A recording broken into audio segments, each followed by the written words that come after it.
Hello, ladies and gentlemen. Thank you for joining me. Today is the first day of Series 2 of the Zwift Racing League, and today brings us to the UCI reverse course in Richmond. Now, an interesting course this. It's 2 laps of the Richmond course, and it starts with a long downhill, which is kind of unusual, but we go long downhill, 2 short, sharp climbs, and then a nice bit of flat before we go on another hefty climb. So it's not one that really suits me, I'm not going to lie.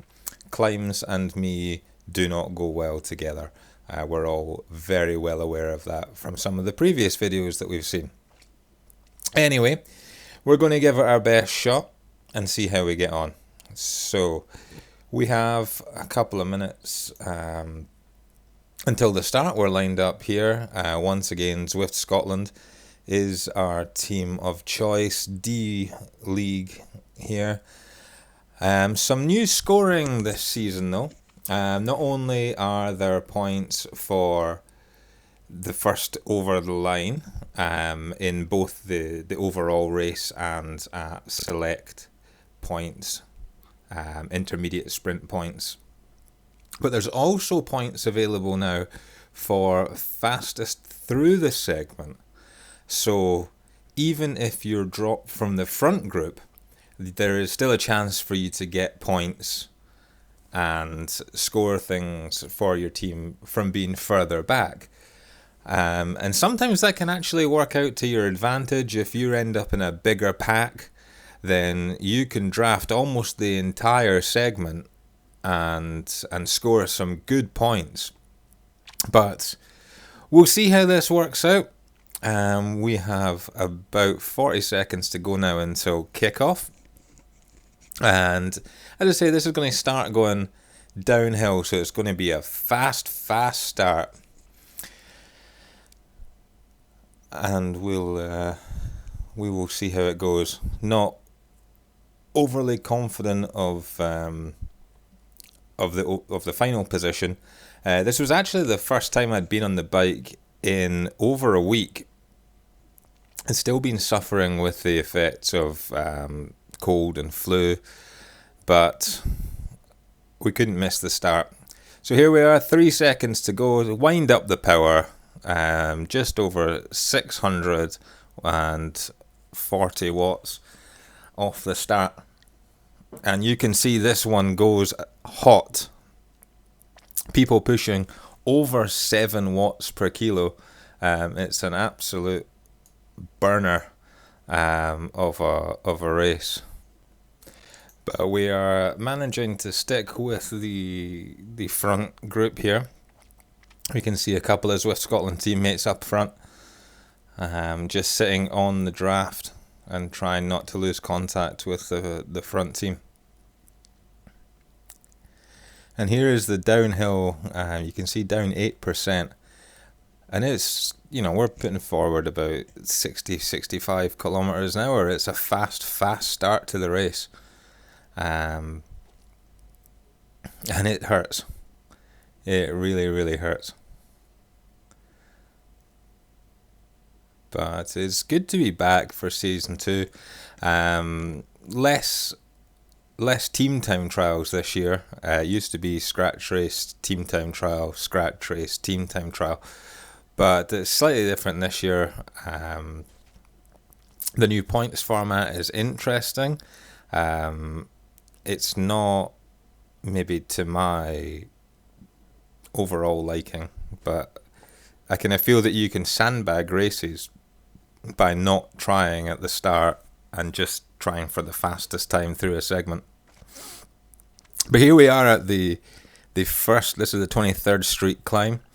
As you see, it's 1.1 kilometers, 3.5%, but that is kind of not telling the whole story, because this start of the climb that we're on is 1%, 0%, it just falls flat, and it only really picks up now as we go round that right-hander, and it's at 3%, and it's going to go up from here. So the actual gradient of the climb, if the climb started at that corner, the average gradient would be about maybe 5 or 6%. But this is the first of the fastest through the segments, fastest through the sector point scoring.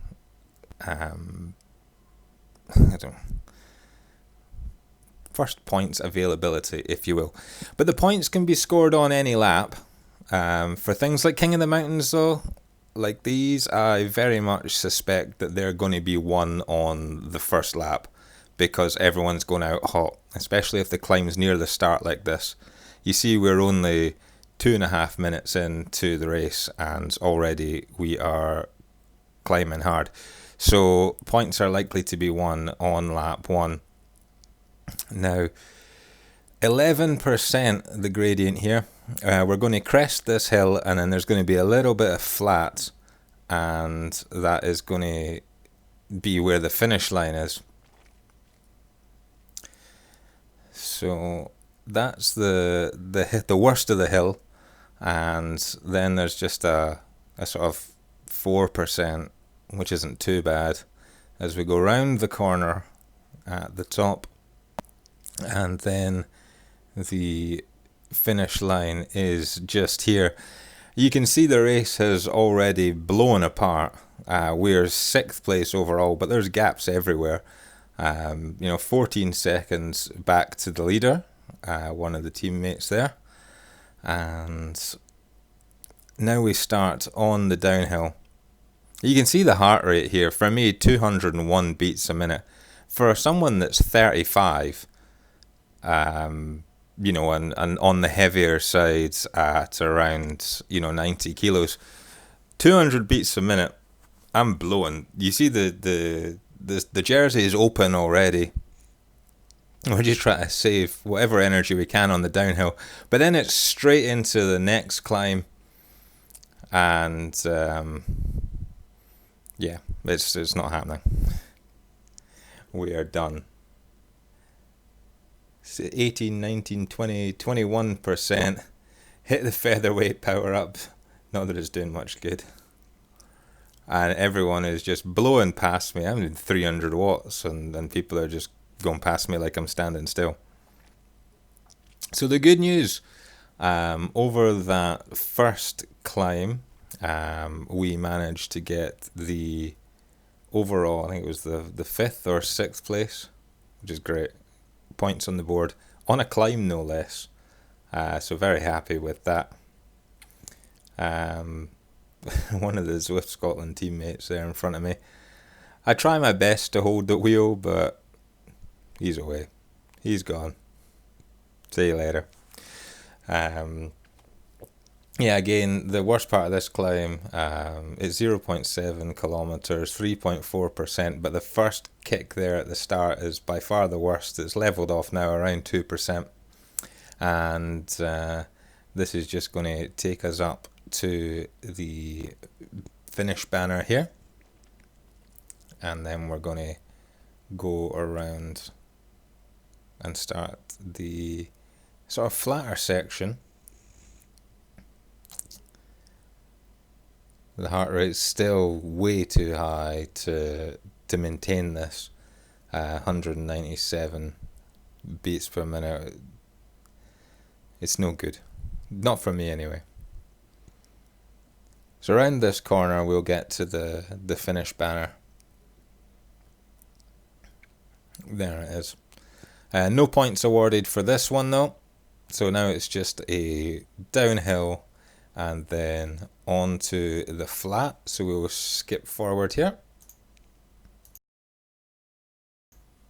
Okay, so I'm actually going to skip forward, frankly, most of the rest of the race, because the only thing you're going to see happening is me getting dropped again and again and again, and maybe one more time for good measure. I get dropped a lot, like an actual rock. But the reason behind it is that I know I can't catch the front group. So I'm thinking I can maybe make up some points on the fastest through the sprint, which is, a few kilometers out from the finish.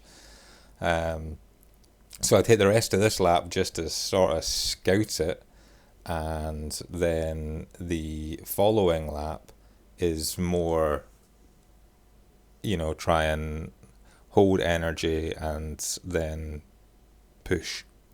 I mean, at this point, as we start the third climb, it's not a great climb, but 5%. But we're still in 15th place overall, the Broad Street climb.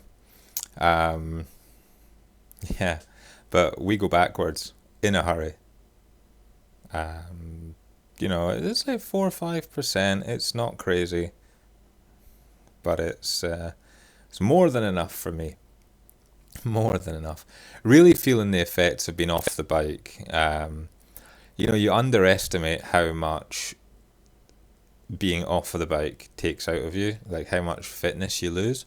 Like you can maintain explosive power for a short burst, like a sprint. You can quite easily maintain that, but for endurance, if you're looking at a race that's maybe 45 minutes to an hour in length, then you just don't have the endurance, or I certainly didn't after so long off. And the thing is, going into the next race as well, it's actually a team time trial. The endurance isn't going to be there for that either, because I've been feeling so rough. Because after this, both of my knees were shot. I had to spend rest days and time with the physio, just trying to get my knees to work. They were in so much pain afterwards. My job is, a lot of bending, a lot up and down. So yeah, it was rough. And next week's not going to look much better for the team time trial. But we'll see how we do. Hopefully, being able to keep a constant pace maybe helps. Hopefully. You can see we're still just falling further and further back, down into the 40s now, mid-30s to 40s. I'd say this was more just scouting for what was to come in the laps ahead. So there's one of the sprint points. We pick up another power up, and yeah, it was a long day. I wasn't happy with the position. Speaking before the race on the live stream, I was thinking, if I can maybe get top 30, I would be happy. We didn't get anywhere near that. Absolutely nowhere near it. But what can you do? You try, but I was really suffering. Moving house in mere days' time now. Tuesday night's race is going to be my last one in this house. Then we will have moved to the new house for the next race. And we'll see how that goes. Hopefully the internet will be sorted by then, I hope. So yeah, also having to get stuff packed, it takes time that would normally have been spent training on the bike, and so we lost that as well. But needs must. It's a good move, and it makes sense to move house. I get a more dedicated pain cave, if you want to call it that, for indoor cycling, and also better access to some of the outdoor routes. I'm a bit more, closer to sort of Stirling and things, which is nice. So here we are climbing the 23rd Street climb again. This was the one I managed to take points on, and you can see how different it is this time around, as I once again just get dropped like a stone right out the back. I did manage to hold on a little bit, but then I think I held on for this one, went down the downhill, and then got to the next climb, and everyone disappeared. Again. Is this part at 20 odd percent? When you're 90 kilos, these kind of climbs are just savage. Absolutely savage. Like, I get that it's only a 2 minute effort, but when you've been doing, I think my average heart rate for this was about 185 beats a minute for an hour. So yeah, it was very, very brutal. I was really, really suffering after it. So I end up just riding with these guys for a little bit and just hanging on to them. And you can see from the bar at the bottom, which is the power output, that we're very much in the blue. We're just holding on. I've decided at this point that I'm holding out for the sprint, and I'm just going to try and rest up as much as I can, try and get that heart rate under control, and just hang on in their draft. I get that I'm not finishing anywhere near the top 30 that I'd hoped for, but unfortunate, but my fitness wasn't there, which is, well, it's pretty much my own fault. I could look for an opt-out, I could look for blame, I can blame MS for making my recovery suck so much more. But realistically, it's as much motivation. I was struggling with motivation, through Christmas, through New Year. It's my own fault that my fitness wasn't there. I wasn't really ready. There goes the jersey's gone completely now. It was open before. Now it's just been completely launched. And I think I end up trying to hold up behind this American from the TFC team, and eventually that goes the way of the dodo as well. As soon as the road picks up over, say, 4%, clearly I'm toast. Although at this point, you can see in the camera I'm on the phone, so I can't even pretend that I'm putting in an effort. I'm on the phone. I think I was trying to connect my Bluetooth headphone. I think I'd only had like mono, and I was only getting sound in one ear, so I was fiddling about the Bluetooth settings. So apologies to the organisers for not taking it seriously, but if you're going to put in segments where you can get the points for being the fastest through the segment and not the first through the segment, you only have yourself to blame. So we're back in real time now. 4.5 kilometers to go. We are approaching the sprint point. And once the sprint is over, it's just a cruise down to the line. No, I got a level up, level 17. Happy days. It won't be the only achievement that I unlock here. There's the sprint. There's the banner. I'm hovering over the spacebar for the aero boost. Here's the sprint point. Now we put out the power. 600, 800, 1000, 1100. 1100 watts. At one point it's registered 1200 watts. An absolute whopper. And that put us into 4th place through the sprint. Mega power. Big heavy duty power output. But look at the heart rate. 208. I didn't even think it's possible for my heart to beat 208 times in a minute. I think my heart is probably broken at that point. I was certainly broken at that point. The remaining 3.6 kilometers are literally me just tooling around the course. Frankly, I was done by this point.